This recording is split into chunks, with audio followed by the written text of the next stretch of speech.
सिद्धांत कौमुदी के अनुसार क्या स्थान प्रयत्न के बारे में हम बताने जा रहे हैं, चर्चा करने जा रहे हैं। तो आप स्थान तो जानते ही हैं, पूर्वत ही हैं, अष्टौ स्थानानि, उसके बारे में सब जानते हैं। अकुविषम कंठा इच्युषम तालु टुटुषम मूर्धा लुतुंसानम दंताः उपवनमनि अनुमोष्ठो यमगन नासिका च एदैतो कंठतालु ओदैतो कंठोष्ठम वकारस्य दंतोष्ठम जिह्वा मूलीयस्य जिह्वा मूलम नासिकानुस्वारस्य इति स्थानानि, है कि नहीं? ये क्या है? स्थान। 8 स्थान होते हैं। अब देखो, अब इसमें देखोगे अगर तो 11 ठो लिखे हैं शायद, क्या है? कई ठो हैं? 11। लेकिन ये 11 स्थान नहीं है बेटा, है 11 क्या है? जैसे कंठोष्ठम है तो कंठोष्ठम कोई स्थान नहीं। कंठ और ओष्ठम स्थान है तो कंठोष्ठम, कंठ और ओष्ठम दोनों बता दिया गया कि नहीं? है। उसी तरह दंतोष्ठम है तो वकारस्य दंतोष्ठम, तो ओदौतो कंठोष्ठम और वकारस्य दंतोष्ठम, तो वकार का दंतोष्ठ है तो दंतोष्ठ कोई अलग स्थान नहीं। दंत और उष्ठ तो बता ही दिए गए हैं। तो ऐसे गिनोगे ना, अब तो इसमें 7 ठो पाओगे और उरा एक स्थान मिला लोगे तो क्या हो जाएंगे? 8 हो जाएंगे। कैसे 7 भैया? देखो तो कंठ, मूर्धा या कंठ, तालु, मूर्धा, दंत, क्या है? और ओष्ठ और नासिका, कैर नासिका और जिह्वा मूल, ये क्या हो गए? 7। और एक ठो उरा हो गया 8। इस तरह से स्थान कैसे होते हैं? 8 स्थान होते हैं। याद रखना। कोई पूछ ले भैया कैसे स्थान होते हैं तो बताना अष्टौ स्थानानि भवन्ति। कोई पूछे ये वाले भैया तो बता देना कंठोष्ठम अतिरिक्त स्थानम नास्ति। अरे कंठ ओष्ठम इति तु परिगणितम मया, क्या है? कंठोष्ठम इति तु मया कंठ ओष्ठम इति परिगणितम वर्तते, है कि नहीं? कंठोष्ठ समुदित स्थान नहीं। कितने हैं? कंठ और ओष्ठ केवल। अगर मान लो कि कंठोष्ठम कोई कहे स्थान कह दो तो कहीं भाई पाणिनि जी ने कहा अष्टौ स्थानानि, पढ़े हो कि नहीं पढ़े? तो भाष अष्टौ स्थानानि वर्णानाम उरा कंठा शिरस्तथा, तो गिना दिया कि नहीं गिना दिया? ये गिना तो है। क्या बोलो? अष्टौ स्थानानि भवन्ति, अष्टौ स्थानानि वर्णानाम मुरा कंठा शिरस्तथा जिह्वा मूलम च दंताश्च नासिकोष्ठौ च तालु च। ये तालु च उरा से लेकर के तालु तक गिना दिया, है कि नहीं? तो कितने स्थान होते हैं? 8 स्थान होते हैं। समझ गए ना? तो इसलिए ये कंठोष्ठ समुदित कोई स्थान नहीं, दंतोष्ठ कोई समुदित स्थान नहीं। कंठोष्ठम दंतोष्ठम इति समुदितम स्थानम नास्ति तस्मात् अष्टौ स्थानानि भवन्ति इति ज्ञायताम् है। अब बाकी इसके बारे में आप जानते ही हैं, क्वेश्चन कंठ, ठीक है ना भैया? एक चीज और ध्यान रखना, कंठा में क्या किया? एक वचन किया है जी। और मूर्धा में क्या किया? एक वचन किया। ओष्ठों में क्या कर दिया? 2 वचन प्रयोग है कि नहीं? ओष्ठौ। और तालु में भी एक वचन, दंतोष्ठम में भी, और इधर दंता में क्या कर दिया? बहुवचन कर दिया। समझे कि नहीं? ऐसा क्यों किया? ऐसा कहीं एक वचन किया है, कहीं बहुवचन कर दिया। ऐसा क्यों? कहा भैया व्यक्ति एक व्यक्ति अभिप्रायेण अत्र विभक्तेः प्रयोगः वर्तते। एक व्यक्ति अभिप्रायेण वचन प्रयोगः वर्तते। एक वचन प्रयोगः वर्तते। एक व्यक्ति के अभिप्राय से वचन का प्रयोग है। बताओ, एक व्यक्ति के कंठ कैठ होगा? कंठ एक होगा, इसलिए क्या किया? एक वचन का प्रयोग किया, कंठा किया। एक व्यक्ति के दंत कैठ होंगे? 32 होते हैं तो बहुत ना है, तो इसलिए क्या किया? ओष्ठ कैठ होंगे? ऊंट 2 ठो, इसलिए क्या किया? मूर्धा कैठ होगा? 1 ठो। तालु कैठ होगा? 1, इसलिए वचन का प्रयोग किया। समझ गए ना? तो एक व्यक्ति के अभिप्राय से क्या किया? वचन का प्रयोग किया गया। समझ गए ना? एक व्यक्ति के जैठे क्या है? जितना है उतने का प्रयोग किया। एक है कर तो एक का प्रयोग किया, 2 है तो 2 का, अब बहुत है तो कंठ चूंकि एक है तो इसलिए एक वचन, तालु ये सब एक है, दंत बहुत है इसलिए दंता कर दिया, ओष्ठ 2 है इसलिए क्या कर दिया? समझ गए ना? तो एक व्यक्ति अभिप्रायेण वचन प्रयोग अत्र वर्तते। ज्ञातम न वा? तो ये आप इसको जान लीजिएगा, ठीक है भैया? अब आते हैं देखो प्रयत्न के बारे में। प्रकृष्टो प्रयत्न द्विधा भवति। एक चीज का ध्यान रखना, तुल्यास प्रयत्नम सवर्णम अस्मिन् सूत्रे प्रयत्न शब्देन आभ्यंतर प्रयत्न गृह्यते। बाह्य प्रयत्न गृह्यते। तुल्यास प्रयत्नम अस्मिन् सूत्रे प्रयत्न शब्देन का प्रयत्न गृह्यते? आभ्यंतर प्रयत्न बाह्य प्रयत्न वा? हाँ, का प्रयत्न न गृह्यते? न गृह्यते। समझ गए कि नहीं? हाँ। और यद्यपि प्रयत्न यत्न प्रयत्न इति पर्यायवाचकाः शब्दाः सन्ति, किन्तु तुल्यास प्रयत्नम् अस्मिन् सूत्रे प्रयत्न शब्देन आभ्यंतर प्रयत्नः गृह्यते बाह्य प्रयत्नः न गृह्यते, है कि नहीं। तत्र कारणमस्ति, उसमें कारण है कि प्रकृष्टो यत्नः प्रयत्नः, पारिभाषिक प्रयत्न वहाँ लिया गया है। प्रकृष्टो यत्नः प्रयत्न प्रकर्षश्च प्रकृष्टत्वञ्च वर्णोत्पत्त्यभेद प्राक्षण भावित रूपः, वर्णोत्पत्त्यभेद प्राक्षण भावित रूपः इति प्रकृष्टत्वं वर्तते। एतादृशं प्रकृष्टत्वम् आभ्यंतर प्रयत्ने एव वर्तते, अतः आभ्यंतर प्रयत्नः एव गृह्यते, बाह्य प्रयत्नः न गृह्यते। कुत्र?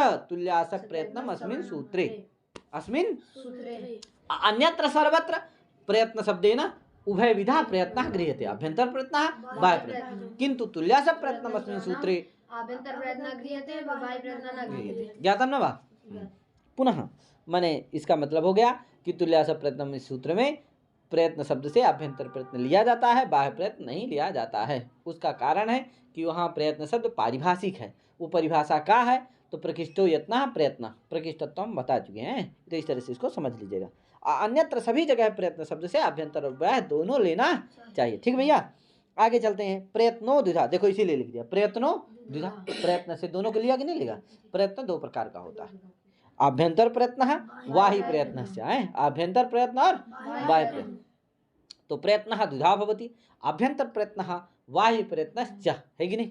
तत्र आभ्यंतर प्रयत्न कतिधा भवति। तो देखो ये सिद्धांत कौमुदी के अनुसार पढ़ा रहा हूँ। सिद्धांत कौमुदी के अनुसार हम बता रहे हैं। सिद्धांत कौमुदी में जानते हो आभ्यंतर प्रयत्न 4 ठो हैं। क्या है? सिद्धांत कौमुदी में आभ्यंतर प्रयत्न 4 ठो स्वीकृत है। इसका मतलब पाणिनि जी के मत में ना कै ठो प्रयत्न है? 4 प्रयत्न, समझे कि नहीं। क्योंकि पाणिनि जी ने सूत्र बनाया है, नाद झलव सूत्र। कौन सा है ना? उस नाद झलव के कारण उससे पता चलता है कि कै ठो पाणिनि जी कै ठो प्रयत्न मानते हैं? 4 मानते हैं, 5 ठो नहीं मानते। ये समझे कि नहीं। कैसे भैया? तो कहा देखो कौन कौन से। तो देखो लिखा हुआ है इसमें स्पृष्ट, ईषत स्पृष्ट, विवृत और समृत। क्या? ईषत विवृत नहीं मानते बस। क्या? तो इसका मतलब जिसका ईषत विवृत और जिसका ईषत विवृत था और विवृत था वो दोनों क्या हो गए? एक हो गए। यानी जिसका ईषत विवृत था उसका भी प्रयत्न क्या हो जाएगा? विवृत। तो इसका मतलब विपरीत प्रयत्न 2 का होगा, ध्यान रखना है। जिसका ईषद विपरीत था उसका भी हो जाएगा, अब विपरीत जिसका था तो ही रहे करे। क्या यार? आइए इसका मतलब 4 ठे हो गए, समृद्ध भी एक ठो विपरीत हो गया, एक ठो स्पृष्ट और ईषद स्पृष्ट। क्या विपरीत वाले से ईषद गायब हो गया। क्या यार? शुद्ध विपरीत है बस। क्या? क्या स्पृष्ट, ईषद स्पृष्ट, विपरीत प्रयत्न, विपरीत आभ्यंतर प्रयत्न और समृत आभ्यंतर प्रयत्न। समझे कि नहीं। समृत आभ्यंतर प्रयत्न, इस तरह से क्या हो गए? 4 ठो क्या हो गए? आभ्यंतर प्रयत्न हो गए। समृत को तो पता ही है, ह्रस्व वर्ण प्रयोग समृतम प्रक्रिया तो विपरीतम है, वो तो पता ही है। इन 3 ठो का जान लो ठीक से। क्या यार? स्पृष्ट का भी जानते ही हो, किनका होता है? काद्योमावसाना स्पर्शा, स्पर्श संज्ञक वर्णानां किं भवति? स्पृष्ट आभ्यंतर प्रयत्न भवति। स्पर्श संज्ञक वर्णाः के सन्ति? तर्हि काद्योमावसाना स्पर्शा का शब्दात् का वर्णात् आरभ्य मा पर्यन्तं ये वर्णाः सन्ति, ते सर्वेपि स्पर्श संज्ञकाः वर्णाः सन्ति, तेषाम् आभ्यंतर प्रयत्नः स्पृष्टः भवति, है कि नहीं। का वर्णात् मा पर्यन्तं पंचविंशति वर्णाः, पंच अरे का वर्ग के और का वर्ग कु चू टू तू पू यार, कु का वर्ग, चू चा वर्ग, टू टा वर्ग, तू ता वर्ग, पू पावर हो गया। यही तो है 5 वर्ग, कु चू टू तू पू। खैर इते उदिता नहीं जानते हो तो कु चू टू तू पू, यही क्या है? 5 वर्ग है। यही क्या है? स्पर्श संज्ञक वर्ण है। इनका आभ्यंतर प्रत्यय किसका क्या होता है? स्पृष्ट। तरी कादेवमावसाना स्पर्शा, का वर्णात् आरभ्य मा पर्यन्तं ये पंच कूचु टू तू पू एते वर्णाः सन्ति, पंच वर्गीयाः वर्णाः, तेषां स्पर्श संज्ञा भवति, तेषां स्पृष्ट आभ्यंतर प्रयत्नः भवति इति ज्ञातं। पुनः स्पृष्ट ईषद स्पृष्ट केषां भवति? तर्हि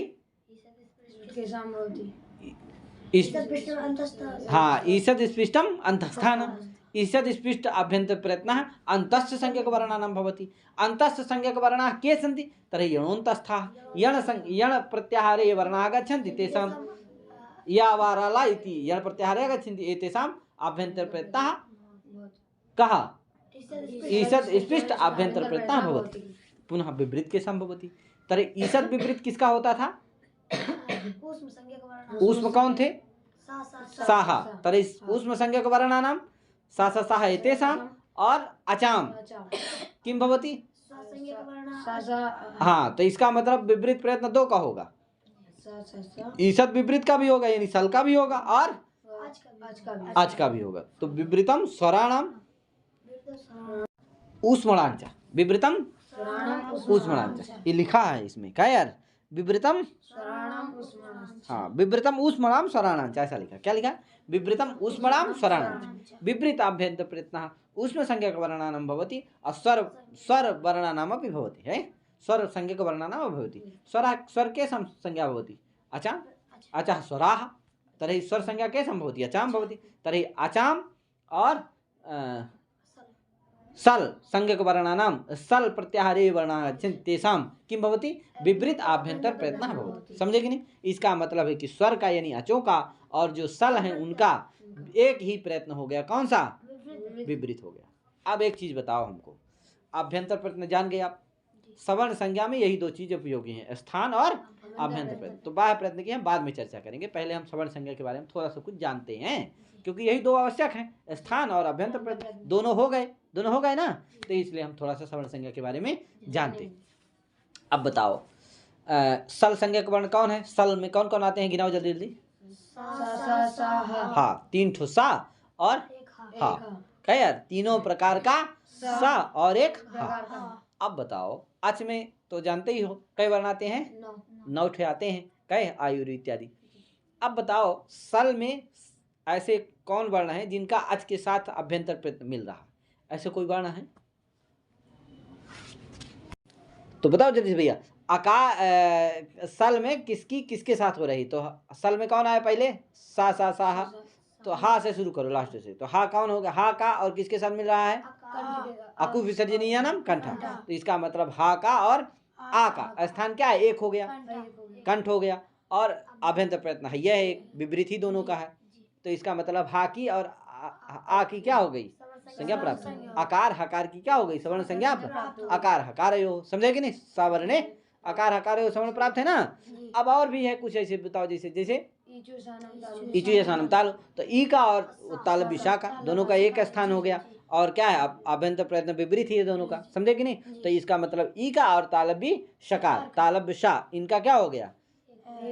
एक स्थान है और अभ्यंतर प्रयत्न है, अतः दोनों की क्या हो गई? सवर्ण संज्ञा प्राप्त। तो किसके हो गई? इकार आकार हकार यो, इकार शकार यो। और किसके भैया? रिटूर सानम मूर्धा। इसका मतलब री का मूर्धन्य जो सा है, मूर्धा स्थानिक सा है, उसका एक स्थान है, इसलिए उनका भी प्राप्त हो गया। तो रिकार सकार और फिर ऋतुलसानम दंता, तुलसानम दंता। इसका मतलब दंती सा की और री की क्या हो गई? सवर्ण संज्ञा प्राप्त हो गई। तो इसका मतलब चारों की सवर्ण संज्ञा प्राप्त हो गई। किसका किसका? आकार हकार यो हो, इकार सकार यो हो, सकारयोश्च मिथा सावरणे प्राप्त। इसीलिए लिखा ना जलों में यही चीज लिखा है, समझे कि नहीं? कि मिथा मने परस्पर है, मिथा मने परस्पर। तो आकार हकार बोल दो तुम। अकार हकारयो हो, इकार सकारयो हो, ऋकार सकारयो हो, लिकार सकारयो चा मिथा सावरणे प्राप्त। समझे कि नहीं? ये मिथा सावरणे प्राप्त। मिथा मने परस्पर में सवर्ण संज्ञा क्या हो गई? प्राप्त हो गई। समझे कि नहीं? तो अब इनकी होगी कि नहीं होगी? कहा हो जाए, हो जाए तो समस्या क्या है? कहा हो जाए तो समस्या ये है कि दधीत्यस्य हरति शीतलम षष्ठम सांद्रम इत्येतेषु परेषु यणादिकम भविष्यति, है कि नहीं? यणादिकम भविष्यति। तो देखो अगर होगा तो क्या होगा? दधीत्यस्य हरति शीतलम षष्ठम सांद्रम इत्येतेषु परेषु यणादिकम भविष्यति। अगर सवर्ण संज्ञा भविष्यति चेत, सवर्ण संज्ञा न भवति अतः यणादिकम न भवति। सवर्ण संज्ञा भविष्यति चेत किम भवति? यणादिकम भविष्यति। अगर सवर्ण संज्ञा हो जाएगी तो यहाँ यण होने लगे। कैसे भैया? देखो दधी है, क्या है? दधी। दधी के आगे क्या आ गया? हरति आ गया। अब बताओ हा क्या हो? आ अच में आता है कि नहीं आता? और आ और हा की क्या होगी? सवर्ण संज्ञा होगी। तो इसका मतलब आ क्या है? अच है। तो हा भी क्या हो जाएगा? अच प्रत्याहार में कौन आता है? आ। और अच से किसका बोध हो जाएगा? आ से किसका हा का भी हो जाएगा, इसका मतलब हा भी कहाँ आ जाएगा, अच में आ जाएगा। अच में आ जाएगा तो कहाँ होने लगेगा, यहाँ यण होने लगेगा। हाँ अच परे मिल जाएगा। आज पर मिल जाएगा। दधी है आगे हरती है तो हा क्या हो जाएगा, अच परे मिल जाएगा तो क्या होने लगेगा, ई दधी के ई के यण होने लगेगा। इसी तरह से दधी इत्य हरती, फिर शीतलम का सा मिल जाएगा, वो भी ई अच में आता है और ई से किसका बोध हो जाएगा, सकार का और सवर्ण से लग जाएगा तो ई अपने सवर्णी का बोध कराएगा। तो जैसे ई अपने सवर्णी का बोध कराता है दीर्घ ई आदि का, वैसे किसका बोध है, सा का भी बोध कराएगा। ह्रस्व आ किसका बोध कराता है, अपने सवर्णी जैसे दीर्घ आ का प्लुत आ का, वैसे किसका बोध करा देगा, क्योंकि वो भी उसका सवर्णी हो गया है कि आ अपने हकार का भी बोध कराना है। ई अपने सवर्णी किस तरह से, जैसे हाँ प्लुत आकार अपने सवर्णी का बोध कराता है, उसी तरह से अपने जो उसका सवर्णी हो गया हा उसका भी बोध कराएगा। ई अपने सवर्णी जैसे दीर्घ ई आदि का बोध कराता है, प्लुत ई का बोध कराता है, उसी तरह सा का भी बोध कराने लगेगा। तो ई से किसका बोध हो जाएगा, ई सा का भी, ई तो इसका मतलब ई अच प्रत्याहार में आती है, सा भी क्या होने अच में आता है तो अच पर मिल जाएगा। इस तरह सभी जगह समझ लेना है, दंती सा भी आ जाएगा अच में और तालव्य सा और मूर्धन्य सा, ठीक है ना, क्योंकि सभी आ जाएंगे, री भी आती है लिर भी आती है अच में, उनसे बोध हो जाएगा सभी का, तो अच पर मिल जाएगा जिससे क्या होने लगेगा, दधी के ई को यण होने लगेगा। समझे कि नहीं, हाँ इसी को आप बोल सकते हो इस तरह से अच्छे से कि दधी इत्यस्य यदि आकार हकारयो इकार सकारयो लिकार सकारयो ऋकार सकारयो लिकार सकारयो यदि सवर्ण संज्ञा भविष्यति तर्हि दधी इत्यस्य हरति शीतलं षष्ठं सान्नम इत्येतेषु परेषु यणादिकं भविष्यति। अर्थात कथम इत्युच्यते, दधी इत्यत्र इकारः वर्तते, अच परे भविष्यति हकारः, कथम तर्हि अच प्रत्याहारे अकारः आगच्छति, ह्रस्वाकारः आगच्छति, तत्र अणुजि सवर्णस्य प्रत्यय इति सूत्रं प्रवर्तते। तर्हि यथा ह्रस्वाकारः दीर्घ स्वसवर्णीनां दीर्घादीनां प्लुतादीनां च बोधकः भवति, तथैव स्वसवर्णस्य हकारस्यापि बोधकः भविष्यति। तर्हि हकारः अपि किं भविष्यति, अच प्रत्याहारे आगमिष्यति, तर्हि अच परे भविष्यति, तर्हि किं भविष्यति, यण भविष्यति। एवमेव इकारः अपि किं भविष्यति, अच प्रत्याहारे आगच्छति, और्धि सूत्रं प्रवर्तते। तर्हि इकारः यथा दीर्घादीनां प्लुतादीनां सवर्णीनां बोधकः भवति, तथैव सकारस्यापि बोधकः सवर्णस्य बोधकः भविष्यति, तर्हि सकारः अच परे भविष्यति, तर्हि यण भविष्यति। एवमेव सर्वत्र समन्वयः करणीयः, तर्हि यणादिकं भविष्यति। अगर इनकी सवर्ण संज्ञा होने लगेगी तो ये यहाँ यणादि होने लगेंगे, ये दोष आया। इसी का निषेध करने के लिए सूत्र है नाझलौ। क्या सूत्र है, भगवान पाणिनि जी ने सूत्र क्या बनाया है, भगवता पाणिना सूत्रम विरचितम नाझलौ। सूत्रम किम विरचितम नाझलौ। नाझलौ क्या कहता है, अच और हल की परस्पर सवर्ण संज्ञा नहीं होती। नाझलौ क्या कहता है, ये सामान्य उसका अर्थ अभी समझो, आगे हम और बताएंगे विशेष बढ़िया से। अभी इतना सामान्य उसका छोटा सा समझो कि क्या है, अच और हल की नहीं होती, बस क्या अच और हल की सवर्ण संज्ञा नहीं होती। तो बताओ आज कौन हो गया, ये ई आ ई री, ये क्या होगा, अच हो गया। हल कौन हो गया, हा सा इत्यादि, इनकी क्या नहीं होगी, परस्पर सवर्ण संज्ञा तो होगी। अब नहीं तो ई कभी हाच पर हाच में आएगा, नहीं आएगा, सवर्ण ही नहीं है, और ये नहीं है, सब अच पर मिलेंगे, नहीं मिलेगा, न हा मिलेगा, न सा मिलेगा, न वो दंती सा न मूर्धन्य सा, सब मिलेंगे, तो इससे क्या नहीं होगा, यणादि, इसीलिए लिखा यणादिकम न भवति। समझ गए, नाझलौ का अर्थ भी जान गए ना। नाझलौ को थोड़ा सा अर्थ जान, नाझलौ का व्याख्यान करेंगे जब हम, तब विशेष का अर्थ थोड़े से बताएंगे, अभी इतना नहीं समझे रहो। ये सूत्र है, तो इसका मतलब है कि कितने प्रयत्न हो गए, तो आभ्यंतर प्रत्यय के बारे में आप लोग जान गए कि नहीं। अब आगे बाह्य प्रत्यय के बारे में हम बताएंगे, ठीक है भैया। हाँ तो अभी इतने बताते हैं, आगे हम बताएंगे कि 64 वर्ण होते हैं, कैसे कैसे होते हैं बताएंगे, और फिर उनके सभी का बाह्य प्रयत्न और अभ्यंतर प्रयत्न भी बताएंगे, ठीक भैया। हाँ तो आज अभी इतने करता हूँ।